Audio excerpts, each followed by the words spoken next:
예수님, 꿀과 향을 잔뜩 머금고 무거운 듯 고개를 늘어뜨린 꽃송이들이 바람을 타고 보내주는 향긋한 아카시아 꽃 향기로 주님의 축복이 애청자 여러분께 전달되기를 빌면서 창세기 16장의 말씀을 봉사하겠습니다.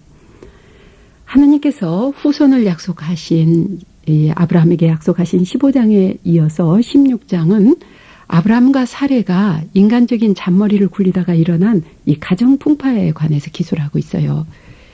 이 성도들 내외가 하나님의 그 약속 말씀을 기다리는 대신에 인위적으로 자손을 얻으려고 장꾀를 사라가 앞장서서 부리다가 자기 여종 하갈이 임신한 뒤에 그가 자기를 업신여 여긴다고 그 내쫓는 사건, 이런 것이 나오죠.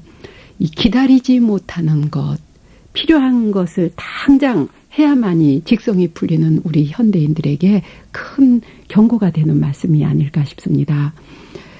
하나님께서 말씀하실 때는 언제든지 끝까지 기다려야 된다는 것. 그러나 저는 사라의 마음을 이해하기도 합니다. 90세가 넘도록 기다렸으면 충분히 기다리고도 남았다고 봐지겠어요.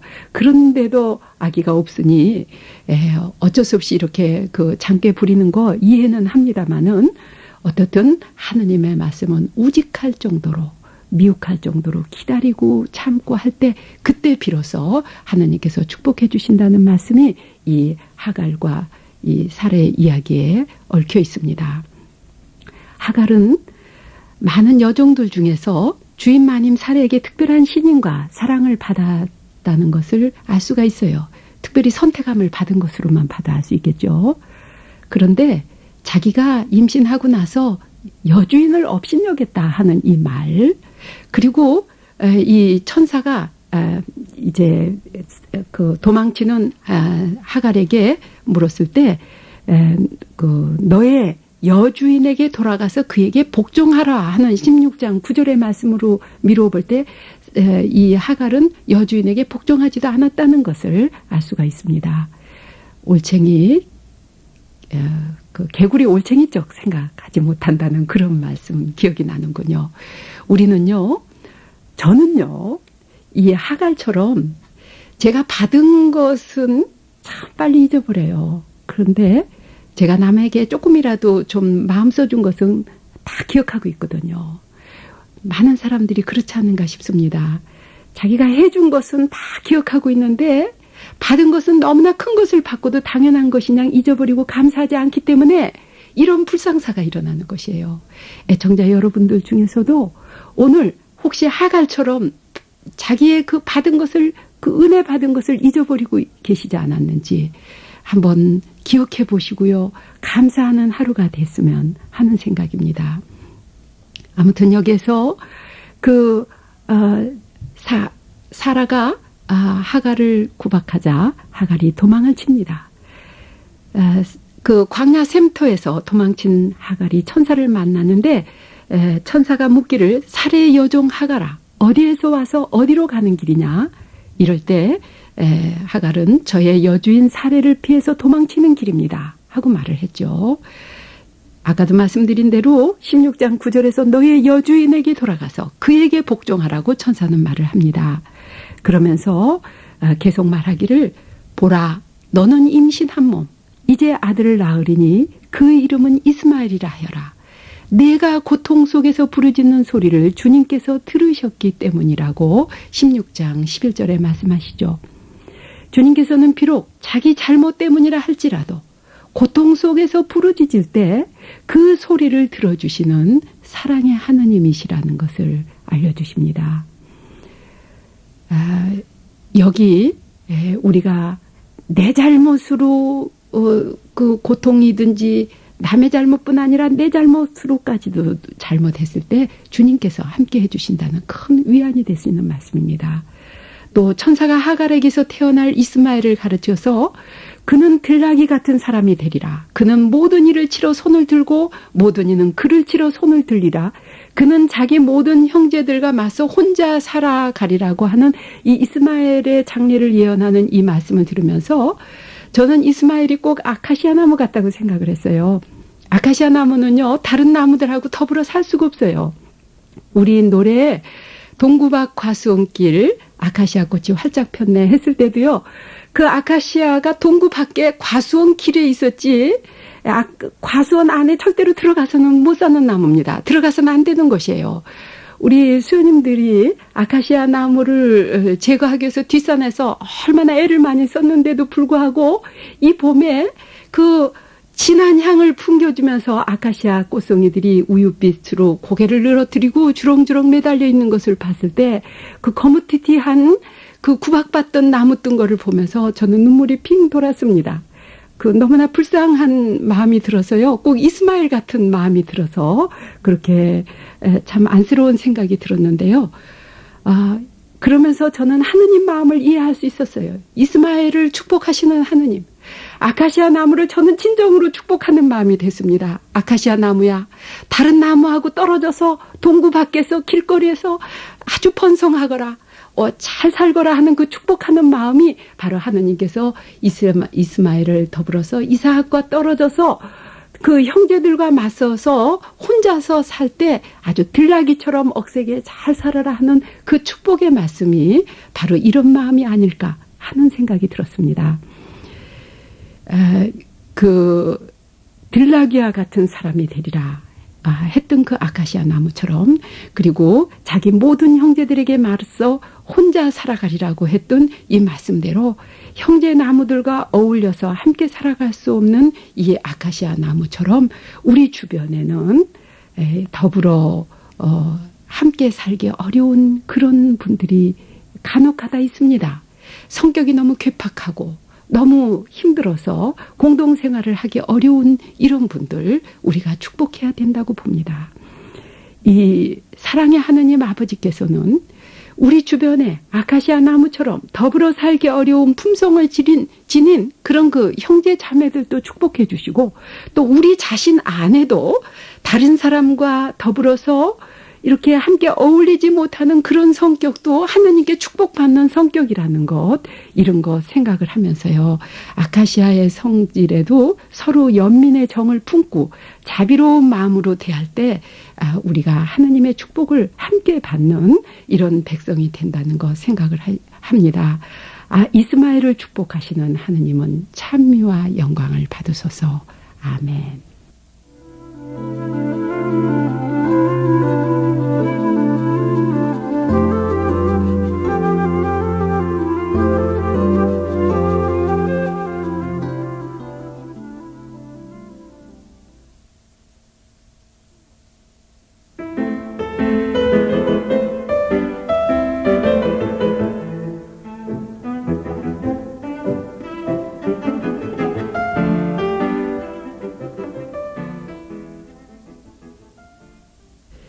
예수님, 하얀 벚꽃이 지고 난 바로 그 자리에서 빨간 뻗지를 연글게 하시는 놀라우신 주님께서 애청자 여러분의 마음속에 희망의 열매를 맺게 해주시기를 빌면서 창세기 17장의 말씀을 봉사하겠습니다.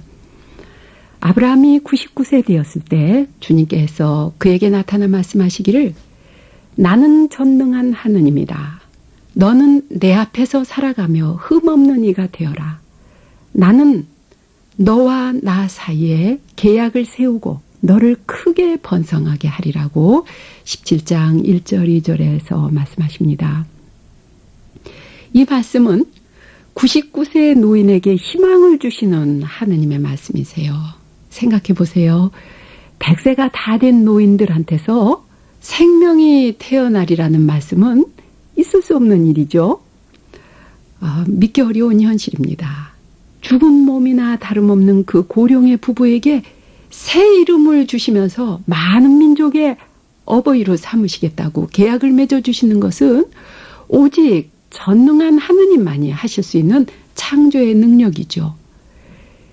희망은 생명을 지속시키는 중요한 에너지라는 것을 이 빅토르 프랑클이라고 하는 분 아시죠? 로고테라피를 하신 분, 이 무서운 나치 유대인 그 대학살의 현장인 죽음의 수용소에서 살아나오신 분이시죠.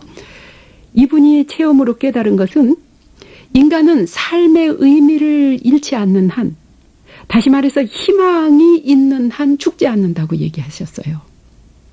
이 말씀과 오늘의 이 말씀, 우리 성서 말씀이 많은 그 상통점이 있다고 봅니다.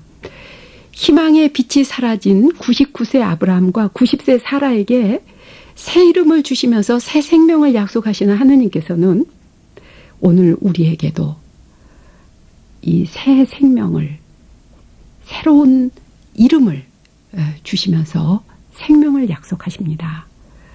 하나님께서 맺어주시는 이 계약의 주요 골자가 15장에서와 같이 17장에서도 땅과 후손의 약속인데요. 여기 17장에서는 계약의 표징으로 할례를 받으라고 명하십니다. 여러분, 할례가 무엇인지 아시죠? 그 남성의 생식기에 특별한 수술을, 간단한 수술을 하는 것인데, 이것은 생명을 배태하는 인간의 신체 부위에 수술을 함으로써 하느님께서 생명의 주인이심을 나타내주는 그러한 상징적인 의미도 있다고 봅니다.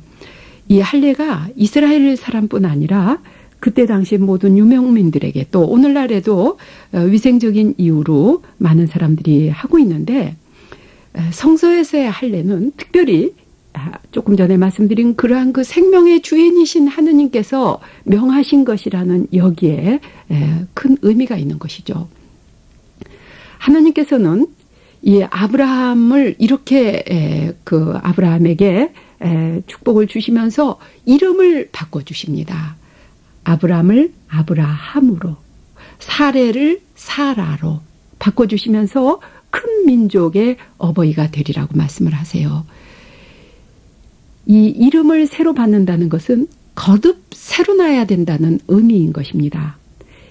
이제부터 아브라함과 사레는 떠돌이 유목민의 작은 씨족의 조상이 아니라 모든 믿는 이들의 어버이, 하느님 백성의 조상이 되는 새로운 삶이 시작된다는 그런 의미죠. 하루 24시간 중에서도 아침, 저녁, 점심 이 모든 때에 변화가 있습니다.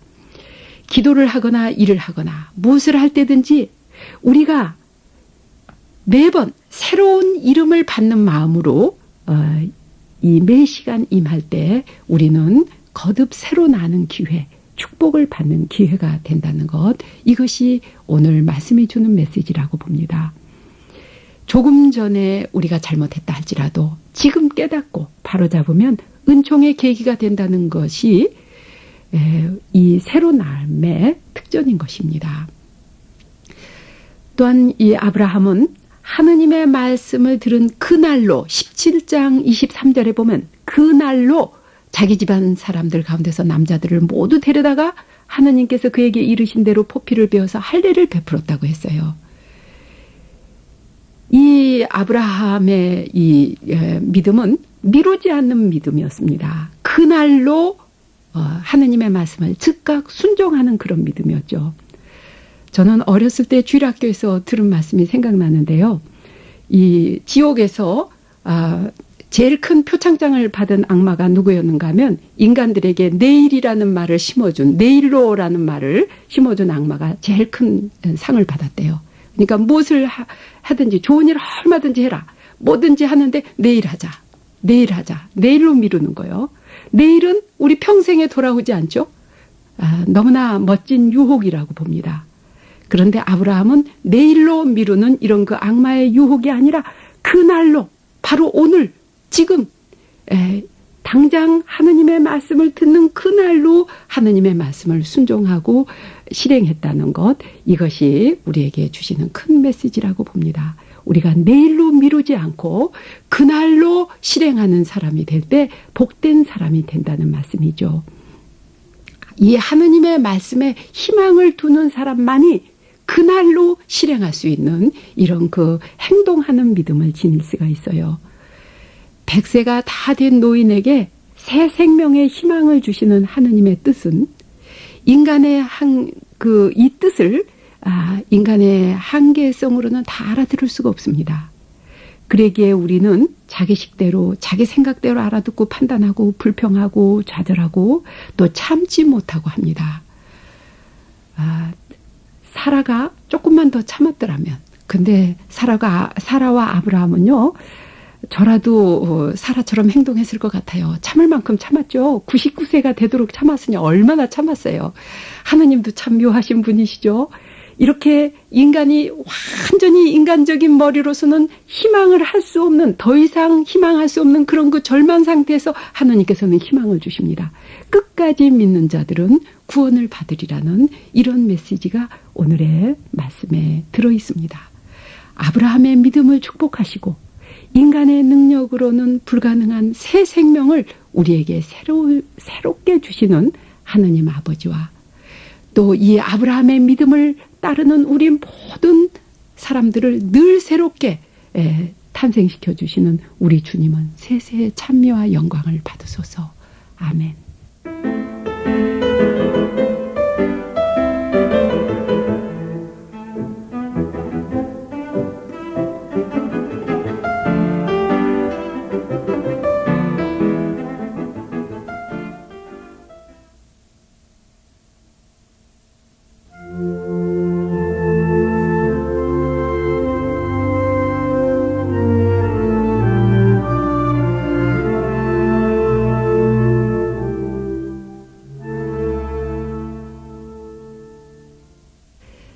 예수님, 노란 꽃술에 작은 해를 가슴에 품고 하얀 꽃이파리로 빗살을 이룬 마가렛꽃의 활짝 핀 웃음이 애청자 여러분께 기쁨으로 전해지기를 빌면서 창세기 18장 1절에서부터 15절의 말씀을 봉사하겠습니다. 창세기 18장 1절 2절에서는 주님께서 마물의 참나무들 곁에서 아브라함에게 나타나셨다. 는 기록에 이어서 한창 더운 대낮에 천막어기에 앉아있던 아브라함이 눈을 들어보니 자기 앞에 세 사람이 서 있었다라고 기록합니다. 이로써 아브라함에게 나타나신 주님이 그저 지나가던 나그네 모습으로 나타나셨다는 것을 알려주고 있어요. 여기서 중요한 것은 아브라함이 이 나그네들을 극진히 대접하면서 하느님께 하듯이 그 마음이 아주 여러 가지 온갖 정성을 다 드리는 것이 바로 주님께 하는 것하고 똑같이 나그네를 대접했다는 이것입니다. 이는 우리 역시 생활 안에서 다른 사람들을 그렇게 이 지나가는 사람들까지도 대접할 만큼 정성을 다해서 대할 때 우리가 하느님을 만날 수 있다는 그런 메시지이기도 하죠. 그런데 그 나그네들이 그 아브라함의 대접을 받으면서 식사를 하다가 느닷없이 아브라함에게 묻습니다. 대개 부인 사라는 어디 있습니까? 이렇게 18장 9절에 묻죠. 그때 아브라함은 천막에 있습니다. 아주 단순하게 대답해요. 그때 그분께서는 내년 이때 내가 반드시 너에게 돌아올 터인데 그때 너의 아내 사라에게는 아들이 있으리라고 10절에서 말씀을 하십니다. 이 일이 얼마나 불가능한 것인지를 11절에서 이렇게 말씀해 주고 계세요. 아브라함과 사라는 이미 나이 많은 노인들로서 사라는 여인들에게 있는 일조차 그쳐 있었다. 이렇게요.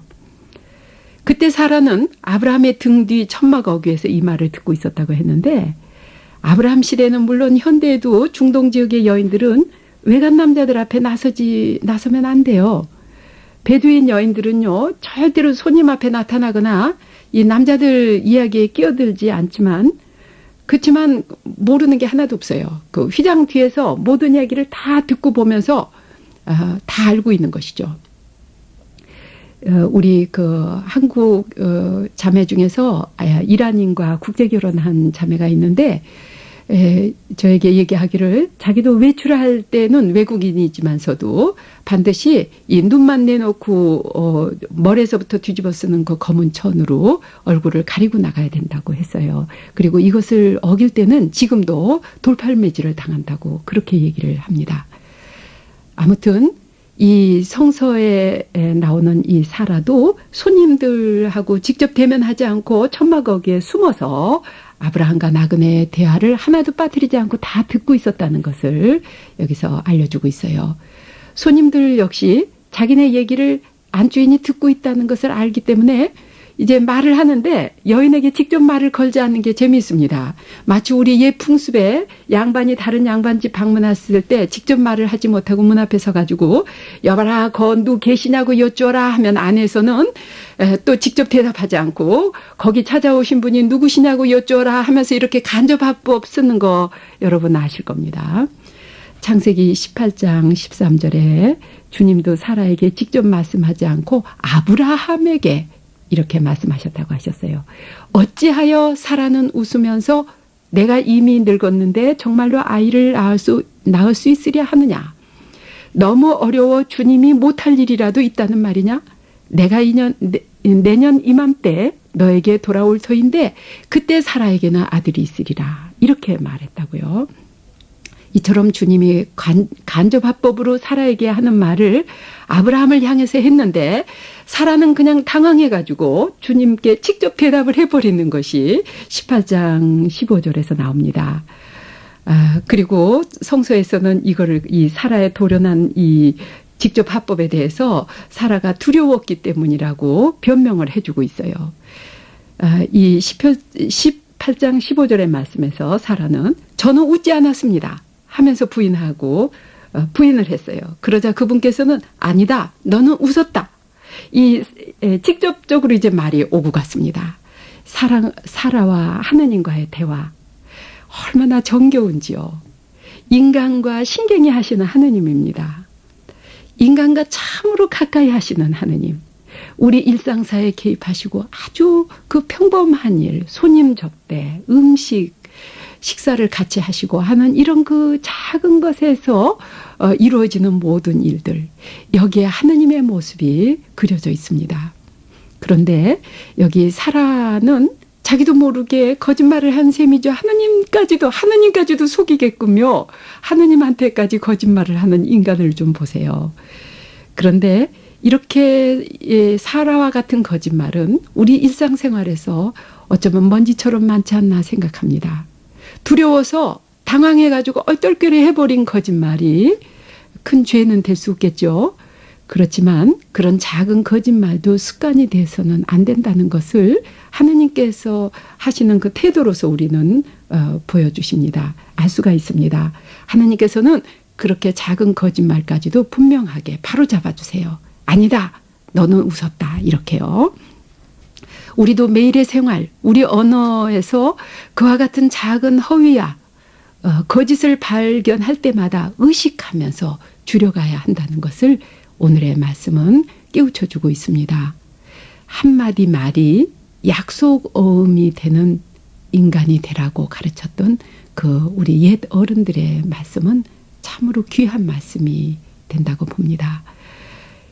나그네의 모습으로 언제든지 우리에게 그 뜻밖의 상황에서 다가오시는 주님을 알아볼 수 있도록 우리가 아브라함처럼 항상 깨어서 그 지나가는 사람들, 그러니까 나그네 모습으로 다가오시는 주님은 항상 무엇인가 그 필요한 사람의 모습입니다. 배가 고팠든지 그 어딘가 불편하다든지 이렇게 우리의 도움을 필요로 하는 사람들을 아브라함은 내가 당신에게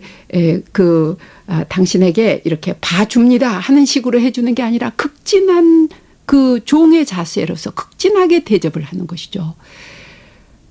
매번 북한 동포 얘기를 하는데요. 우리가 북한 동포들 대접할 때 주님처럼 대접해야 됩니다. 그분들을 우리가 극진히 모시는 마음으로 극진하게 대접할 때 우리 북한 동포를 통해서 주님께서는 우리에게 가까이 오시면서 이 큰 우리 민족의 희망을 되살려 주신다는 것이 오늘의 말씀입니다. 아멘.